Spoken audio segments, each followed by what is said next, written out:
Hello, welcome to the vlog with Gul Bukhari once again. आज का topic है इसराइल को रिकग्नाइज करना डिप्लोमेटिकली बाय पाकिस्तान। आपने मीडिया में बहस देखी है, उसके फ़वाइद और नुकसानात डिस्कस हो रहे हैं। 2 दिन पहले, मेरा ख्याल है 15 दिसंबर को, एक साहब है नूर दाहरी, उन्होंने बहुत लंबा थ्रेड लिखा और उसमें उन्होंने लिखा कि एक जहाज़ उड़ा, पाकिस्तान से लंदन गया और लंदन से उसमें लंदन के शहरी, यूके के शहरी गए टेल अवीव ताल्लुकात को ज़रा बढ़ाने के लिए इसराइल के साथ। वो आप देख लीजिएगा, थ्रेड वो काफ़ी लंबा है और उसमें उसके फ़वाइद उन्होंने बयान किए। इशारा उनका जुल्फ़ी बुखारी की तरफ था। वजह उन्होंने ये बताई कि क्योंकि जो इमरान खान साहब की हुकूमत है वो कुछ डिलीवर नहीं कर पाई और पाकिस्तान को बड़ी गलतियां करके डिप्लोमेटिकली आइसोलेट कर दिया है, इसलिए पाकिस्तान के फ़ायदे में ये है कि पाकिस्तान अब इसराइल से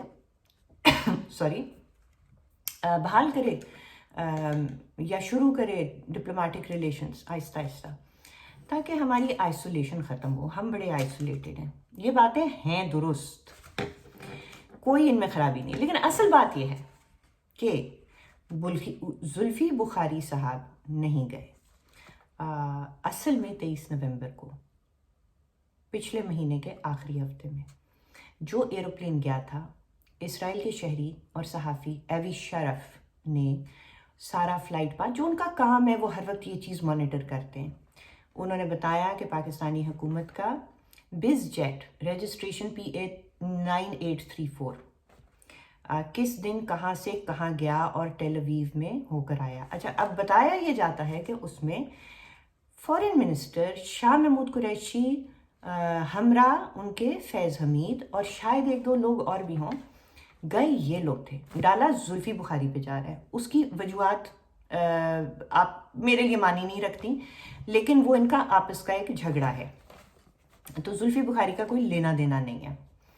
बहरहाल अब असल बात ये है, और उसकी असल वजह भी वही है जो नूर दाहरी साहब ने मानी और जो बयान की जा रही है, क्योंकि मेरे हिसाब से देखिए, इकॉनमी आपने ख़त्म कर दी, GDP नेगेटिव है, आपका डॉक्ट्रिन फेल हो गया है, आपने डॉलर रुपया गिरा दिया है, महंगाई है, लोग खुदकशियाँ कर रहे हैं, टैक्सेशन आपसे कलेक्ट नहीं हो रही है, बगलें आप इस बात पे बजा रहे हैं कि जी रेमिटेंसेस बढ़ गई हैं। अब आप खुद सोचें रेमिटेंसेस क्यों बढ़ गई हैं, कि लोग भूखे मर रहे हैं पीछे पाकिस्तान में।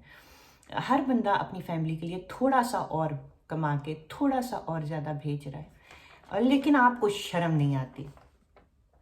अब ये तो रही इकॉनमी। फिर डिप्लोमेटिक फ्रंट पे आपने हर मुल्क से बिगाड़ लिया। यानी शुरू में तो आप बड़े खुश थे, दांत निकालते हुए आप ड्राइवरियाँ करते जाते थे, मोदी को आप मिस कॉलें मारते थे, ट्रंप को आप जफ्फियाँ मारते थे, 21 तोपों की सलामी बाजवा साहब लेकर आते थे, क्योंकि CPEC का आपने वादा किया था। कश्मीर और CPEC 2 चीज़ें, CPEC को भी बेचा, कश्मीर को भी बेचा।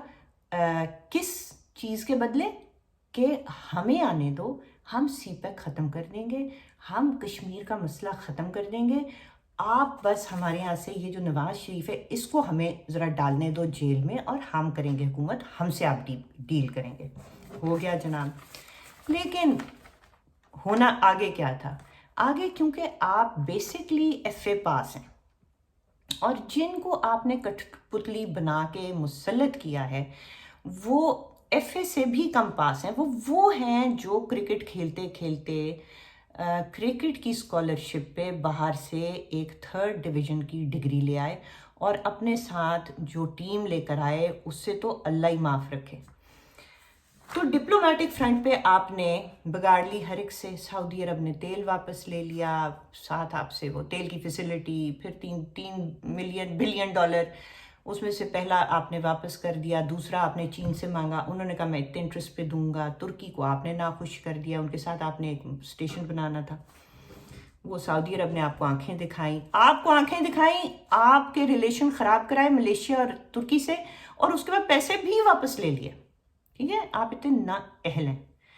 अच्छा, और आपकी जो 60-64 बिलियन डॉलर की CPEC में इन्वेस्टमेंट हो रही थी, वो रुकवा कर IMF से आपको 6 बिलियन का वादा किया गया, जिसमें से 2 ट्रांचेस आई हैं या 3 वो भी रुक गई।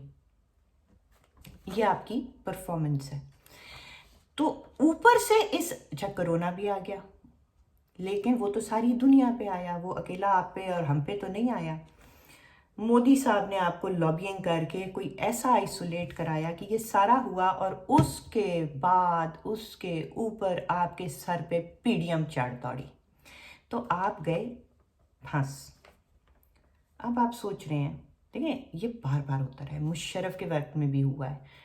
तो आपने सोचा कि बस अब ये काम करो कि इसराइल को अगर हम रिकग्नाइज कर लेंगे तो हमारे बहुत से मसाइल हल हो जाएंगे। लेकिन पूरा north American block, Canada, US, Europe, फिर सऊदी अरेबिया का जो ब्लॉक है मिडिल ईस्ट में, ये सारे जो हैं हमसे इनसे हमारे ताल्लुकात बहाल हो जाएंगे और हमें एक ब्रीदिंग स्पेस मिल जाएगी। लेकिन मेरा आपसे एक कहना है, लॉजिक आपकी दुरुस्त है, लेकिन आपको जो ब्रीदिंग स्पेस मिलेगी वो भी वही 2-3 महीने की होगी, जैसे लास्ट टाइम आपको 2-3-4-6 महीने के लिए मिली थी, क्योंकि आप बहुत नाअहल हैं। ठीक है, वो आपको थोड़ा सा फ़ायदा इस वक्त दे देंगे, आपकी आइसोलेशन बंद कर देंगे, लेकिन आपकी हरकतें ऐसी हैं कि वो आपसे ये इतना बड़ा गुनाह करवा के, इसराइल को रिकग्नाइज करवा के 2-4 महीनों में वो सारी मराहत और आइसोलेशन दोबारा आपके ऊपर लगा देंगे। आपको जो भी बेनिफिट मिला होगा वो ख़त्म हो जाएगा, क्योंकि आप इस काबिल नहीं हैं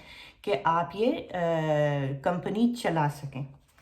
तो दूसरी बात ये कि ये गुनाह इतना बड़ा होगा, 73 साल आपने खुद सारी कौम को बताया कि फ़लस्तीनियों के साथ जुल्म हो रहा है।